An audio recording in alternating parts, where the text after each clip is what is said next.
I'd like to thank all you guys for taking time out of your busy day to come by and take a look at the products. A little background on myself. As Bob mentioned, I'm a freelance lighting designer, director, gaffer.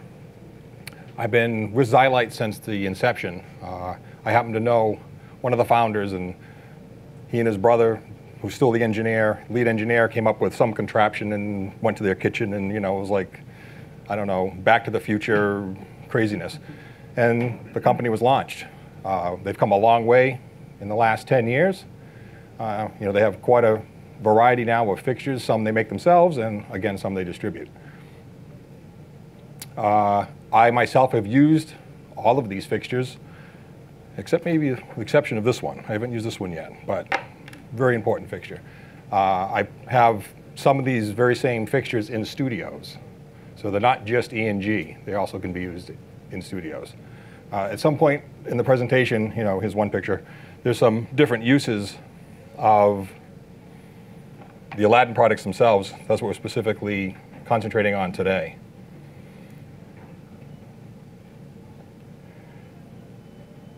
Okay, so Aladdin has really been a leader in innovation for LED.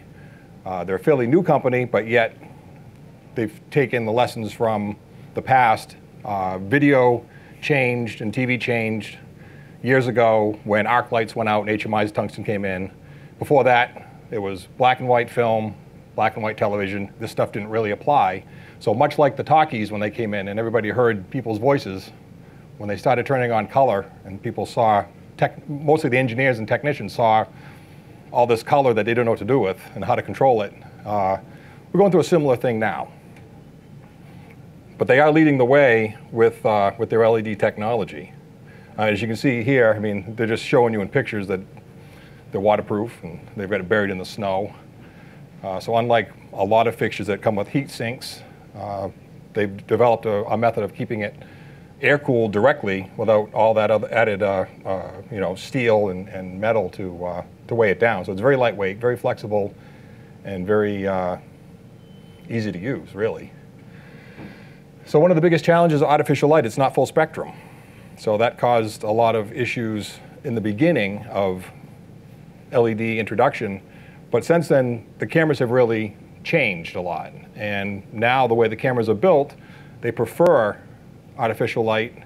They still prefer daylight, but as far as artificial light goes, they're better than the CFLs, HMIs, and even most tungsten. People don't think of HMIs as being not really that color strong. Yeah, they put out a lot of daylight, but there can be a lot of green, there can be a lot of magenta. Anytime you get on a commercial with more than one HMI source, you'd have to take their color temperature of all of them, put a gel package on them to get them all match. Now you just can dial it. And if you don't exactly trust what's reading out on the readout, you can use your own color temperature meter and make yourself a believer or put it in between. So their breakthrough technology with the clean color has really surprised the television lighting continuous lighting index. It's color. What they try to do is set apart from CRI. CRI was really borrowed from the architectural industry. And it was more how your eye saw light on color of a building or green shrubs or whatever the case may be. The TLCI came along fairly recently, 2012, to sort of say, okay, the CRI doesn't really work. Everybody's used it. Even the bulb companies that would sell the replacement HMI or tungsten lamps sort of latched onto it, and the CRI was a big thing. But it doesn't really mean a whole lot, especially with LED. So on the next slide, we're not going to get too deep into this just because it's a lot of technical jargon that only technicians really understand. But here's basically the reading that you'd get from a color meter in the different breakdowns of CRI. Now I just said CRI doesn't really matter, but they're kind of comparing it to the TCLI. They're trying to figure out, okay, where do we stand? So what they've come up with, anything that has like an 86 to 100 degree reading for TLCI, the colorist doesn't need to do any correction in post. They can just let it pass through. So anything you can do up front in camera to avoid cost in post. You know, the joke in the industry is fix it in post, but that's really is a joke because it can get very expensive. Although they can change your whole tone of your movie in post, so you got to be careful with that. But anyway, this is just showing an Aladdin 50 bicolor at tungsten. So that's the spectral wave there, and then it's broken down into the different R values. And you can see that, you know, again, they're all pretty full. You know, they're not quite 100, but they're pretty close. So if you go to the color palette, and this test was done by the same people that started to develop the TLCI rating. And basically, these are the R values just broken down in different squares. And what you'll notice as I flip through is that this is the Aladdin Biflex 50 at 3200. And as I go through, I'll kind of jog back and forth. That's at 4300. If I go back to 32, if you look carefully, I know that the slides jump a little bit, but you get the idea that the color shift, when you read white balance to a different color temperature, stays pretty true. And that's not the case with all LED fixtures. They can be all over the place. So Aladdin really has developed a way to keep those colors true. I think we covered some of this already. The TLC is high. You don't need to fix it. These lights are just so easy to set up, and they just give a lot of output. I know the 4-foot, the 1x4, is brighter than a 1K zip tungsten fixture at 6 feet, and it's only 60 foot candles less than a 2K zip at 6 feet. So for the lack of weight, the lower power usage, and so forth, it's just way ahead of what we used to do for lighting. In the past, you go to shoot a commercial, you'd have to have either an onboard generator built onto the truck or have a tow plant show up, and you're running distro and power and making sure that you don't overload a circuit. You go to a facility. I just did a commercial at a house.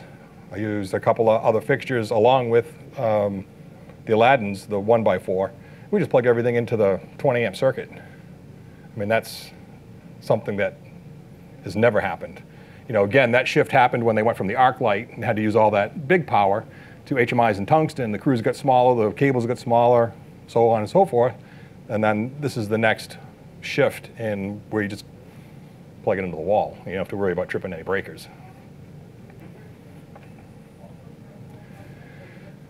And again, they're bright, they're fast, they're flexible, and that just changed? Oh, you did a little animation in there. Do a little animation there. Yeah, Bob, tricky. But the simple ease of setting them up, whether they're on their own holder or whether you Velcro them to a wall or whatever the case may be, it's just the most difficult part of using them is just cabling them up. You know, once you get them cabled up, they also run on camera battery, so you don't need to, basically you don't need to plug them into an outlet if you have camera batteries on hand. As I showed in the beginning, they are submersible. They're waterproof. Is that IP67? IP67. But that's not the control. That's the actual light itself and the cable connectors. These are all waterproof. Not only did they put them in salt water, they left them in salt water for a couple of weeks. And really, you know, what happened was you just got a couple of different 3 or 4 groups of LEDs here and there that wouldn't fire. The light was still usable, but can't really say that it's waterproof for salt water. We already covered some of this, you know, just that they're so lightweight, they're so flat, they don't take up any space. I mean, you can show up on a job, now you need a case bigger than your lighting case, the lighting kit, just for the stands. And they are flexible. You can gently curve them if you need to. If you're shooting at a cubicle or someone at a computer, you can take them and lay them on the computer itself as long as the shot's not showing the screen. And they're really simple, fast, and great color quality.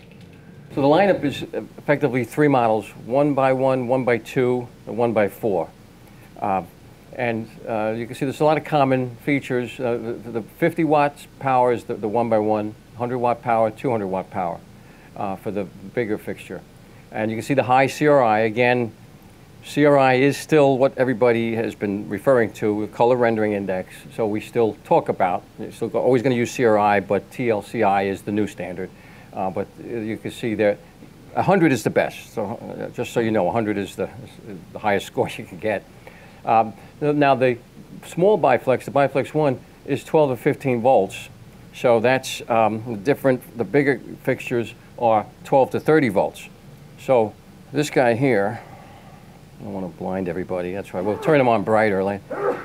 That's only 10% brightness, by the way. So I don't want to blind you guys now. But you can use standard 12 volt, 14 volt professional batteries with the biflex 1, with the 2 foot and the biflex 2, the biflex 4. You can use also just standard 14 volt batteries, or you can use 26 volt batteries. So there's some limit. We have one of those batteries here, so you'll get more runtime with that.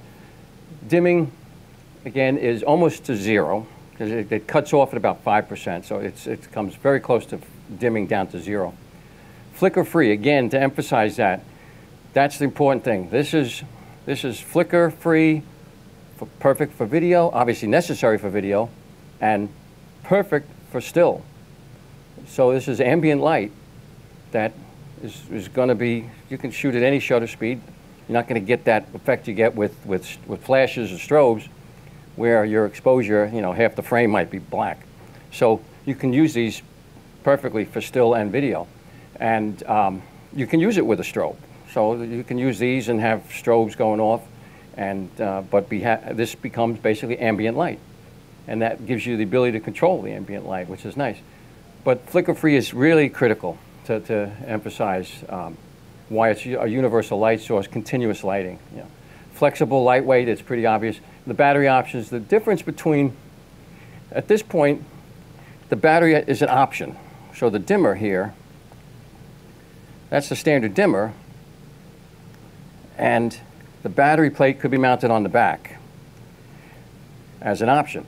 With the biflex 2 and the 4, the dimmer is a little bit more advanced dimmer. The battery plate comes with it. So you specify either gold mount or V mount. And so those, again, are your professional series of batteries that we call those professional batteries. They're not proprietary. They're not like our own proprietary battery.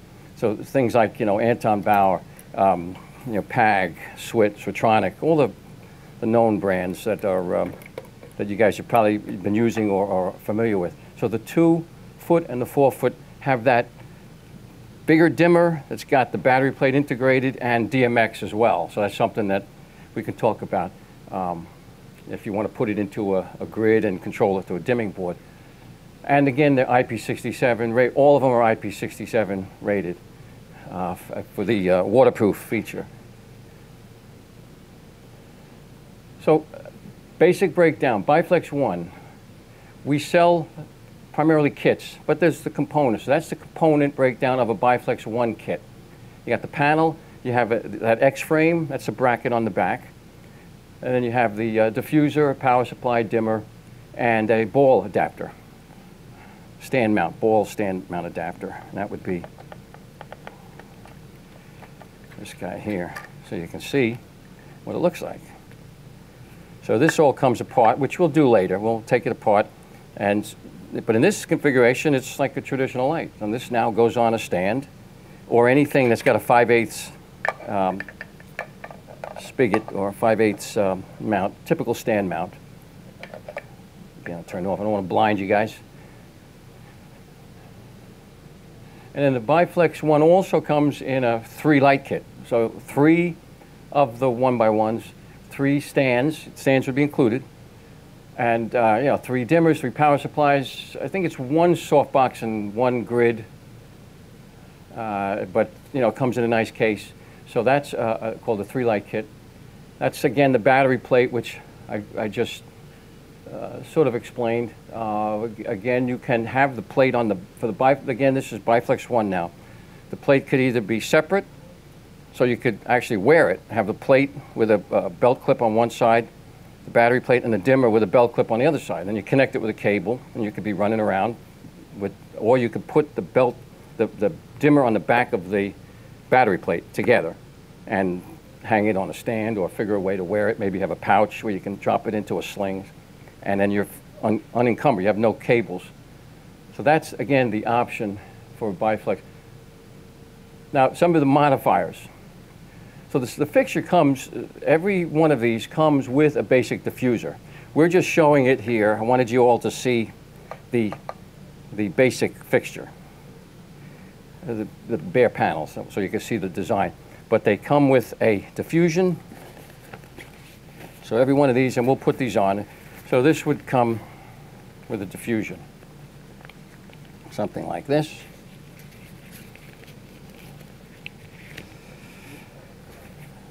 I didn't actually attach it completely the way it's supposed to be, but now with the diffusion, you're still going to see the individual LEDs, but it adds a little bit of soft diffusion. Again, so each of those 3 sizes will come with its own appropriate basic diffusion. But a softbox is obviously a really much more useful light modifier. So again, you can see here with this guy, once you put the softbox on, now we're starting to get a real light, so to speak. That's kind of a quick and dirty way. So now you got a true soft light. And again, when I say soft light, everybody sort of knows what I mean, or if not, I mean, you have kind of soft light and hard light. I guess you could say that's 2 types of light. You know, a Fresnel is more of a hard light source, as it throws light. It's sort of more directional. It has a single source LEDs that are in this fixture here. It's a small array of LEDs, and they're inside, only about that big. They're covered like with a phosphor coating. So that emits light like a single source, and it goes through a Fresnel lens. That's a true Fresnel glass shot lens on there that you would find on any studio Fresnel fixture. Again, now this is a Xylite product, but I'm talking about hard light, soft light. And what's unique about this is that it focuses by moving the housing. So that's what's unique about the Xylite Fresnel series. But that light, a hard light, you'll be able to shape the light. Barn doors, you'll cut the light. You get a sharp edge, single shadow.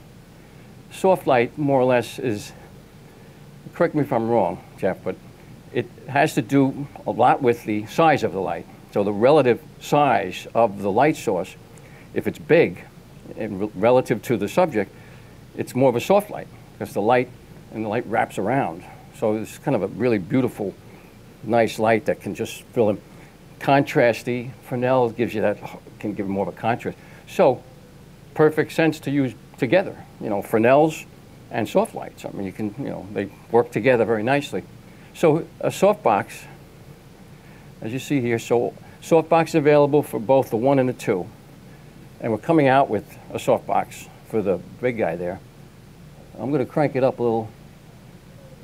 And you can see the color of daylight, tungsten. I don't want to blind everybody again, so let me turn that down.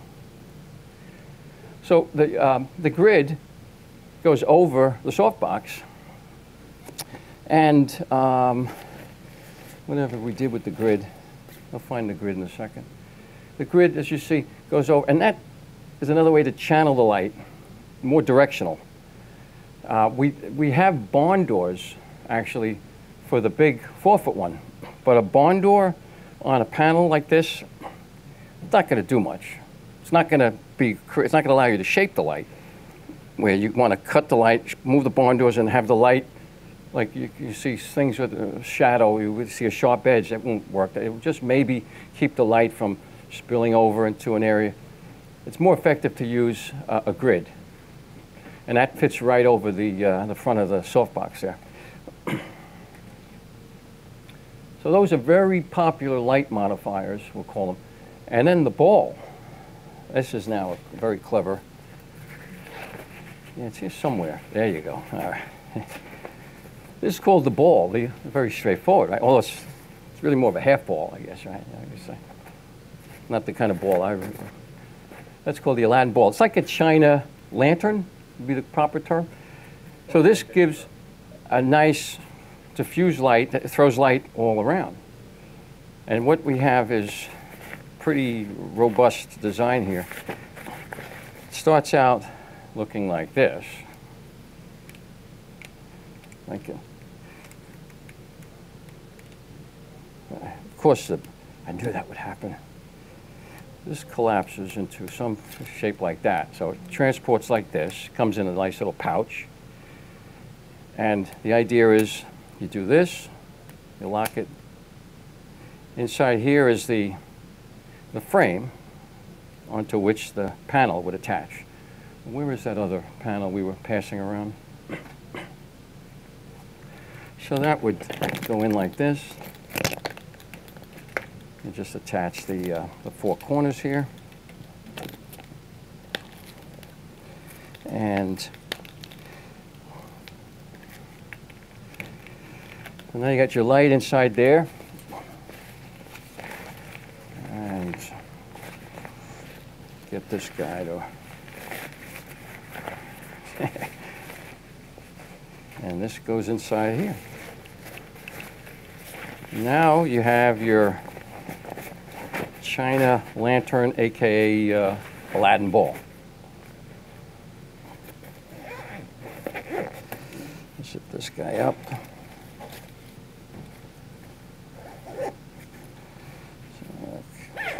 Something like that. So this, very popular to use these interviews. You want to light up a room. But a lot of you hang this maybe over a subject if there's an interview. Again, jump in if I'm misguiding people. But this will throw the light almost like 270 degrees. I mean, the light will find its way out throughout the whole diffuser. And this is made to last. This is like I don't know if it's ripstop, nylon, or what, but it's a nylon type material. And then we'll fire that up in a second. But so that's what the ball is used for. We also have one, that exact design for the 2-foot. I'm probably blinding you there, right? That one's okay though? There you go. So we have again a ball for the bigger, the middle size fixture there. Again, softbox with the grid. A basic softbox, very useful. It's almost a necessity, I would say. The ball is not a necessity for every shoot, but it's great to have in your kit. And these are just basic cases that come with the 1x1. Comes with a nice case like that with some foam inserts. All the components go in there. And then the 3-light kit comes in that case there, which also can take the 4-foot panels. You can roll that and put a couple of those panels into that case. So that's a multi-purpose case. And so those were we were talking about the accessories mostly for the 1. I explained that we have a ball also for the Biflex 2. We have a softbox for the Biflex 2. But what differentiates again, I explained, was the dimmer. So the dimmer for the Biflex 2 and 4, as you can see again, it has DMX, which would be at the bottom here. DMX in and out. And then they could be all connected and being controlled through a dimming board. Aircraft aluminum, big knobs. Important thing is, even with the Biflex 1 dial or knob for intensity and 1 knob or dial for the color changing. So some other products you might find have a knob that you have to delegate. You say, okay, hit a button, and that's going to be intensity. And hit another function, that switches that same knob to the color change. So you have to kind of jump back and forth. It's much more intuitive and natural to have, 1 knob for intensity, 1 for color changing. So that's consistent throughout the whole, the Aladdin range. And Velcro straps and easily stand mounted. It has this metal hook. You can kind of see. So this hook hangs nice on a stand. And we have the power supply strap to the back of the dimmer. Doesn't have to be there, but Velcro strap makes it easy to do that. And put that guy back there.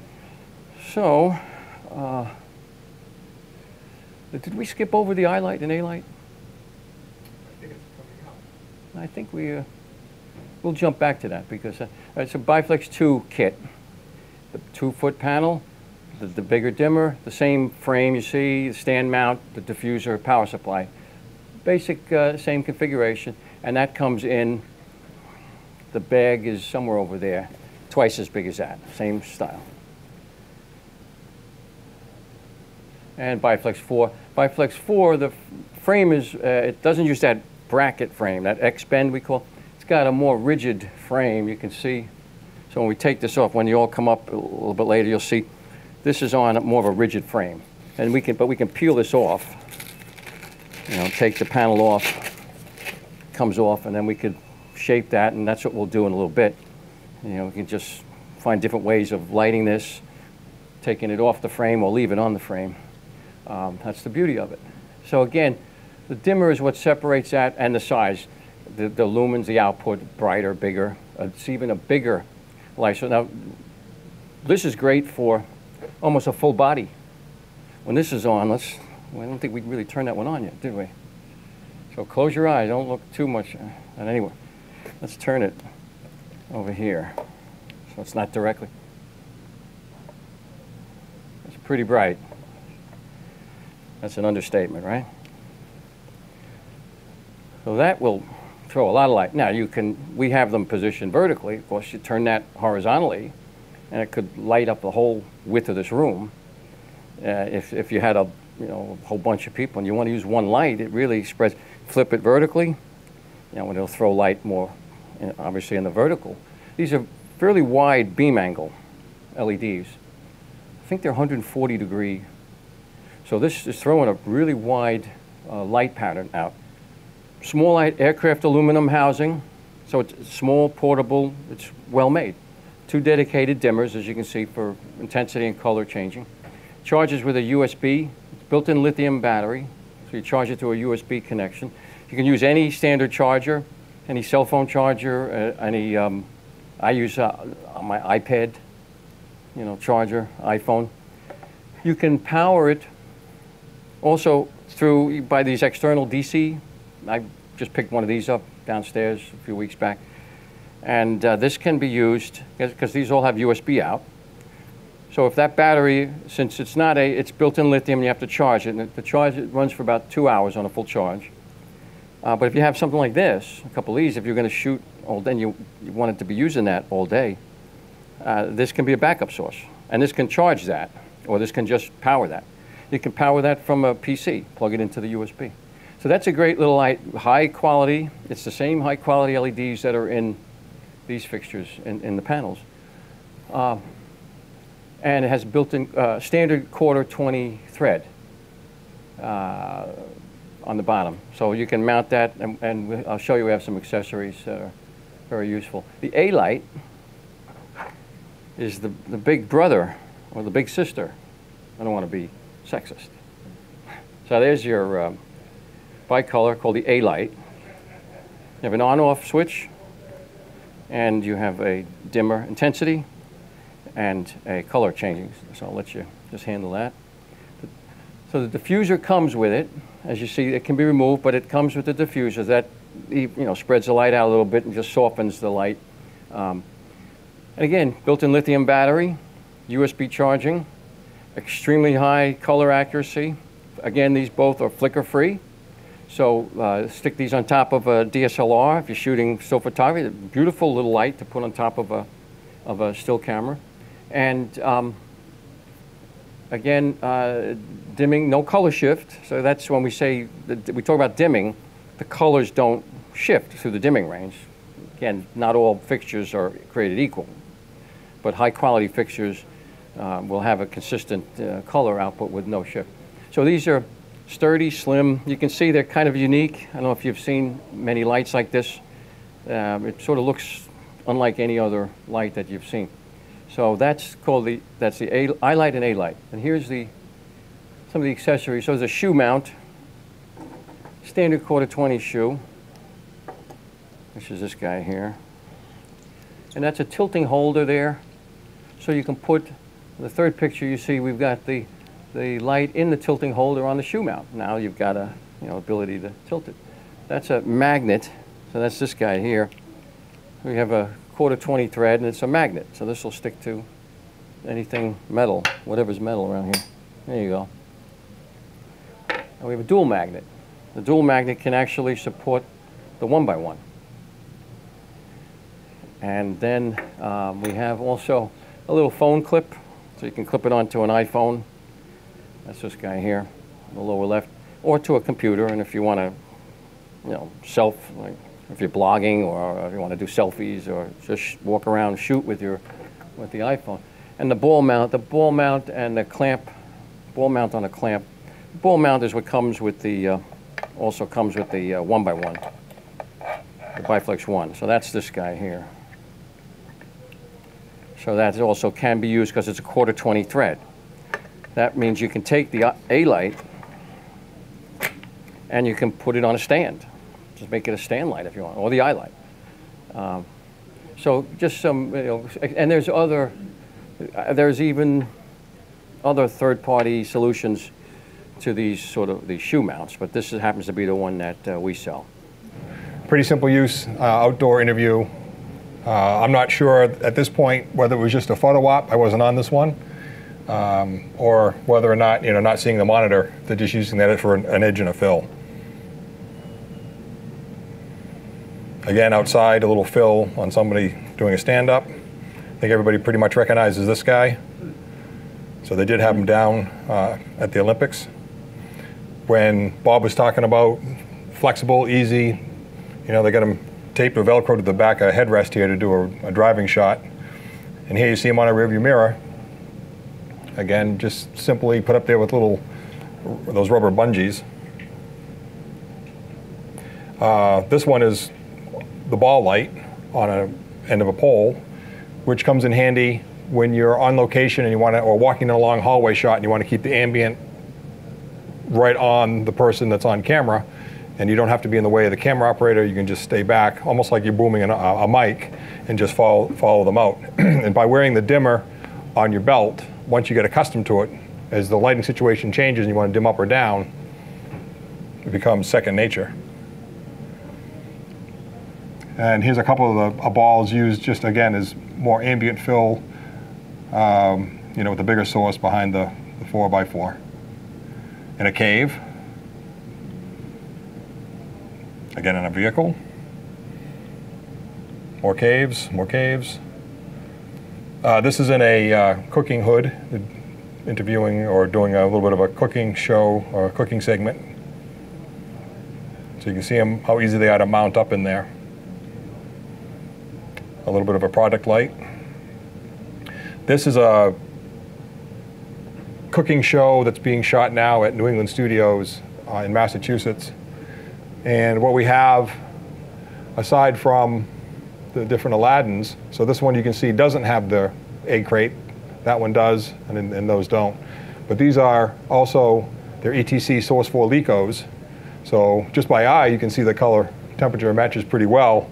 But they do play very well together. The Lecos are doing the patterns, and then the Aladdins are doing the general keying. Similar shot here, just a different configuration. These are two 1x4s mounted sort of like that to pick up the counter area for the cooking show. And just another shot of those same ones with and without egg crates, and Leco there sticking out. And this in the background is another Leco that's an ovation, so it works with those as well. So there's different brands of lights that all play well together with the Aladdins. Here's just a simple studio shot. It looks like a bathroom tile commercial. This was done by John Gates at NAB to light this whole green screen setup, and they're all 1x1 Aladdins with the ball on it, and then they hung Duve to sort of control the spill from going everywhere. They just want it on the green. And then outside on location, a nice dusk shot, and then the night shot. And I think that looks like 4 1x1s that were stacked vertical, I think, right? Yeah. That's what it looks like, because they're all, if you can see that they're separately lit. So, like, actually a pretty smart idea, because as the light changes, you can just turn them off as it gets darker. You don't need as much output instead of dimming it, so you maintain the same look.